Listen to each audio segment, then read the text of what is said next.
habis lagi. Karena pemasukan nggak ada, pengeluaran banyak. Tidak jauh beda dengan kehidupan. Kalau pemasukan nggak ada, pengeluaran banyak, gimana yuk? Stres. Ya, iya. Assalamualaikum warahmatullahi wabarakatuh. Oke, kembali lagi di channel saya Albun Motor. Kali ini di sini di kesempatan hari ini kita kedapatan motor Yamaha Mio injeksi yang cc-nya 115. Nah, ini dengan kondisi motornya motornya mati, tidak bisa dinyalakan.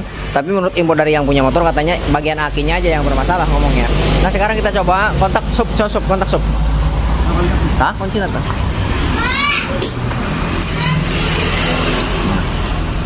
Ini nyala,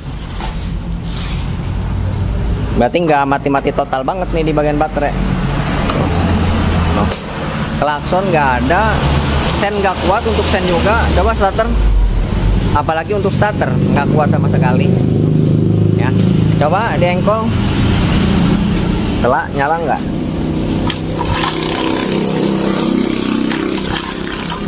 Gas digas.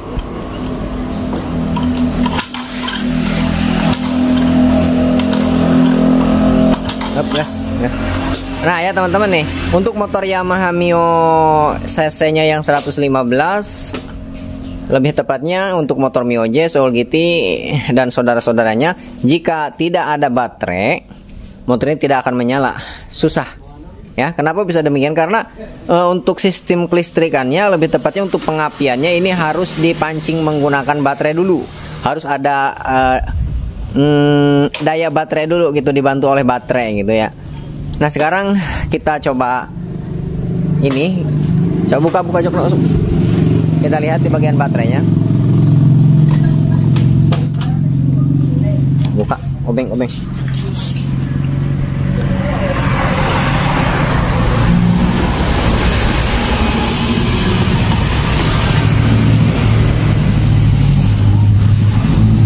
Kayaknya udah lama ya mogoknya. Tahu aku ini udah semenjak kecelakaan. Kecelakaan. Buka pakai baterai. Coba diukurlah pakai tester. Kayak berhasil tegangan. Ini udah debunya juga udah tuh. Oh, udah lama kayaknya ini. Enggak tahu. Katanya semenjak kecelakaan enggak dihidup. Enggak dihidup-hidupin. Tuh. Wah. Kita cek pakai apometer dulu nih, tegangan baterainya kira-kira berapa volt.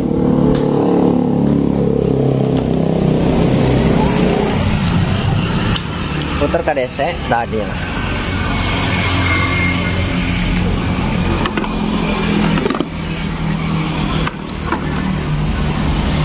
Positif ke positif, negatif ke negatif. 9 volt. 9. Ini kondisi belum kontak ya, belum ada beban. Ini 9. Kalau kontak sub, dia hanya kan ini, kalau kali kontak, tempel ke Nina. 9 saat di kontak, tuh 6 volt, 7 volt, pantas tidak akan mungkin menyala nih kalau tegangan baterainya di bawah 10 volt. 6, 7, drop nih baterainya. Buka baterai, dicoba dulu.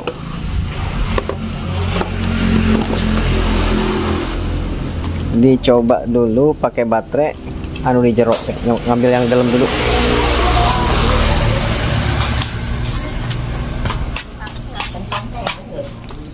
Pakai baterai, pinjam dulu. Assalamualaikum. Waalaikumsalam.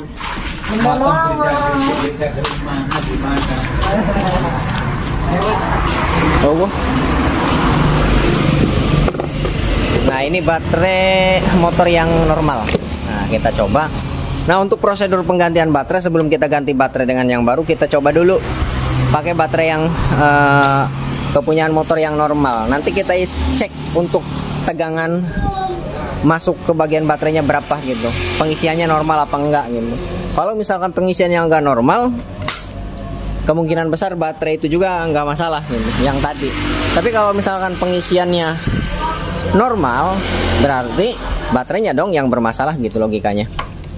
Untuk batas minimal toleransi pengisian berapa, untuk maksimalnya berapa, nanti kita kasih tahu tegangannya, maksimal dan minimal toleransinya. Yang penting motor ini coba menyala dulu dan kita cek nanti tegangan untuk pengisiannya berapa gitu. Kalau misal pengisiannya bermasalah ya, di bawah batas toleransi, percuma mau Anda ganti aki beberapa kali pun, sekalipun yang original pun GS, Yuasa dan sebagainya, percuma, nggak akan awet. Seminggu dia udah habis lagi lamanya gitu. Sehari 2 hari bisa habis kalau motornya aktif, karena logikanya pemasukan dia nggak ada, pengeluaran terus gitu.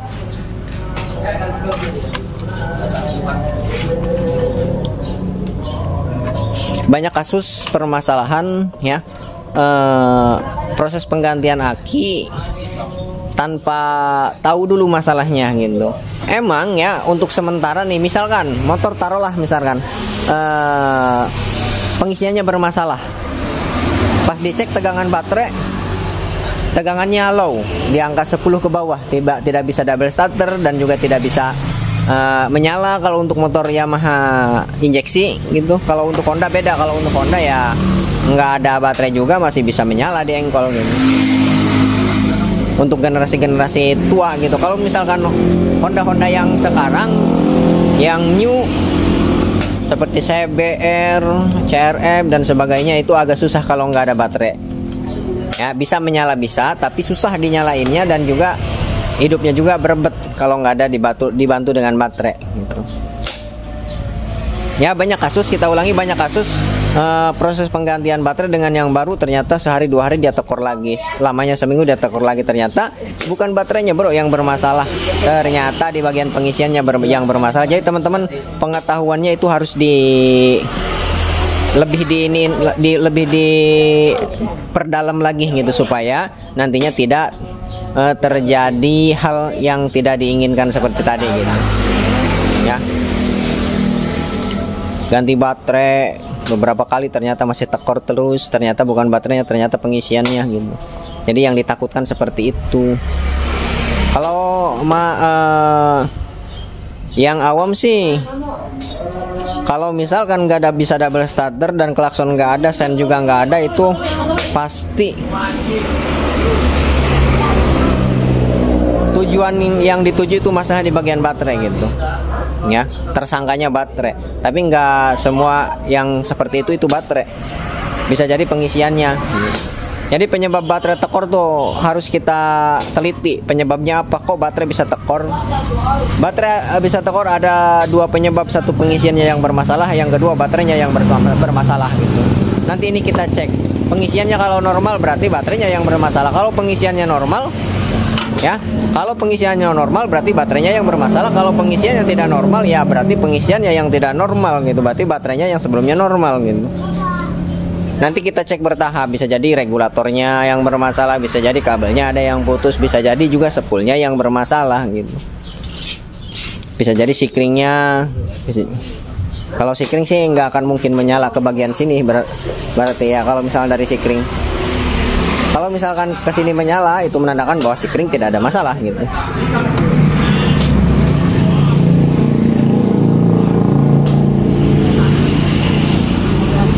Waduh, masang aki dong ya, hese. Ya kameranya dengan ya. Ya Pak ya, amatir. Itu ta.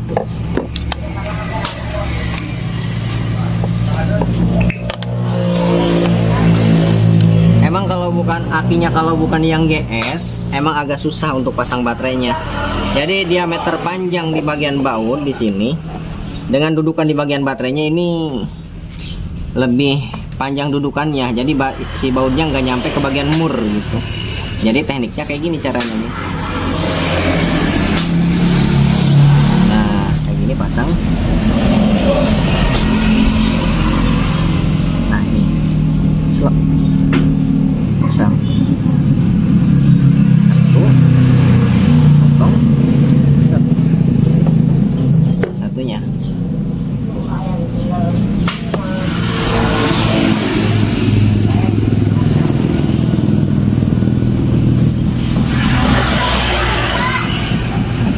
Oke, caranya bos. Nah, pasang positif ke positif, negatif ke negatif. Nah, jadi pasang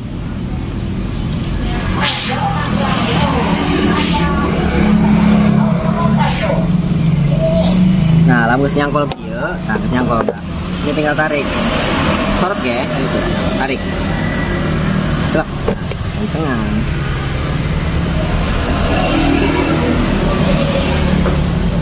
Nah, begitupun yang satunya sama. Luruskan dulu. Nah.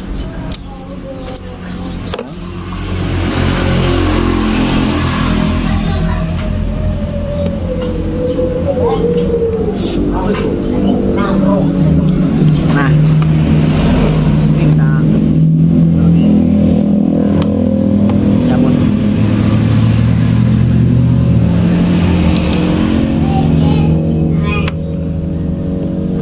Nah, sekarang ke sini, adik sok.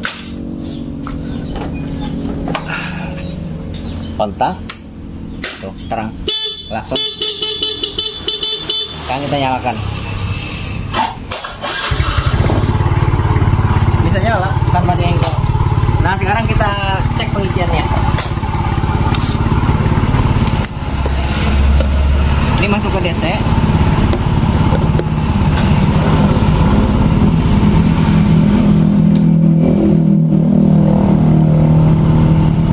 Kontak mati dulu, ya, kontak mati. Nah, kontak mati, kita cek tegangannya. Di angka 12,9596. Kontak. Baik. Jadi 12,8587. Matikan lagi.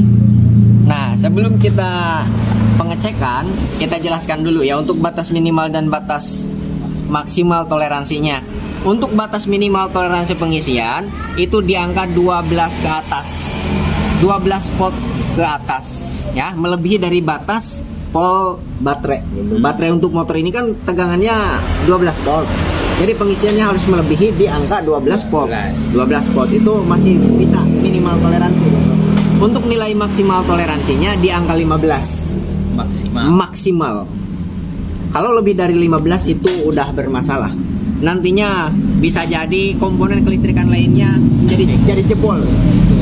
Ikut jebol nantinya karena kapasitas kelistrikan yang lainnya maksimal di angka 15. Kalau lebih dari 15 pasti jebol, nggak kuat nahan arus lebih dari 15. Dan juga kebagian baterai juga tidak akan awet biasanya. Kalau melebihi batas maksimal toleransi 15 ke atas, baterai akan cepat kembung.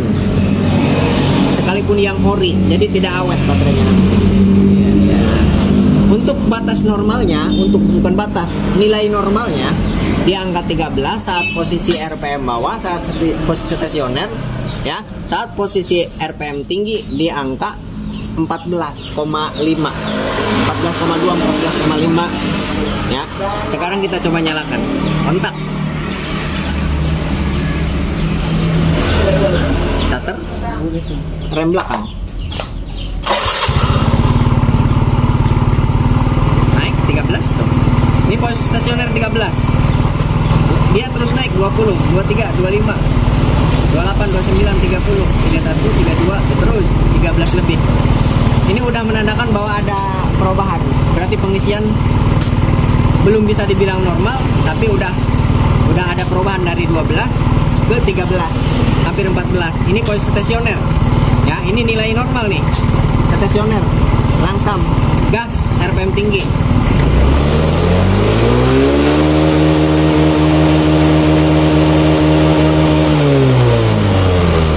Cuma di 13,57.